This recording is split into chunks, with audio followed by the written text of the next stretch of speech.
महाकुंभ में वक्फ बोर्ड की एंट्री। क्या वक्फ बोर्ड की जमीन पर लगाया गया है महाकुंभ? दुनिया के करोड़ों सनातनियों के आस्था के केंद्र पर वक्फ बोर्ड ने ठोका दावा।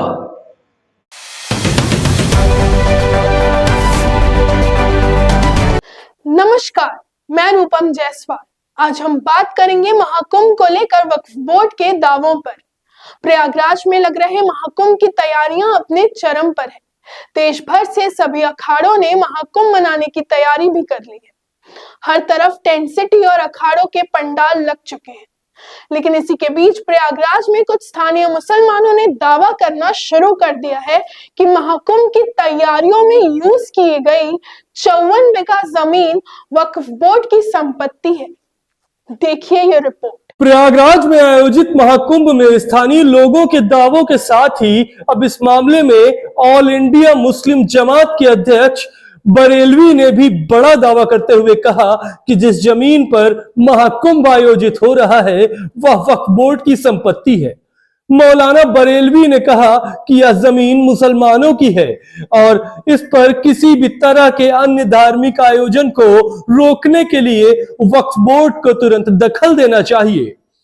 उन्होंने प्रशासन और सरकार के से मांग की है कि इस मामले की जांच की जाए और अगर दावे में सच्चाई है तो उस जमीन को पुनः वक्फ बोर्ड को सौंपा जाए। बरेलवी ने कहा कि यह जमीन वक्फ की है और इसे मुसलमानों के हित के लिए इस्तेमाल किया जाना चाहिए। प्रशासन को चाहिए कि वह इस जमीन पर कब्जा करने वालों के खिलाफ सख्त कार्रवाई करे। मुस्लिम पक्ष की तरफ से जो दावे किए जा रहे हैं उन पर भी एक नजर डालते हैं। दावों के मुताबिक प्रयागराज के झूसी में 54 बीघा जमीन जो कि वक्फ की संपत्ति है। महाकुंभ का पूरा मेला 25 सेक्टर में बांटा गया है जिसमें 14 सेक्टर झूसी में आते हैं।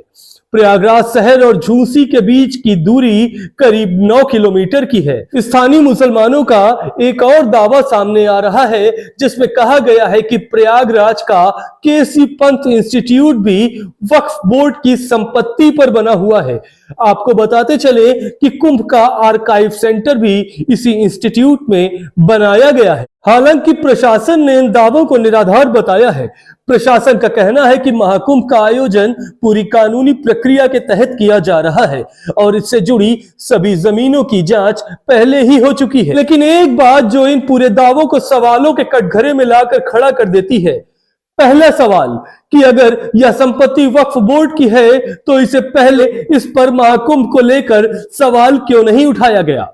दूसरा सवाल, अगर महाकुंभ की जमीनों पर वक्फ का मालिकाना हक है तो उसको लेकर कोई ठोस जानकारी या दस्तावेज अब तक क्यों सामने नहीं रखे गए। क्या ये पूरा मामला कहीं उन पुरानी बातों को लेकर तो नहीं खड़ा किया जा रहा है जिसमें मुस्लिमों को महाकुंभ में दुकानें लगाने से मना कर दिया गया।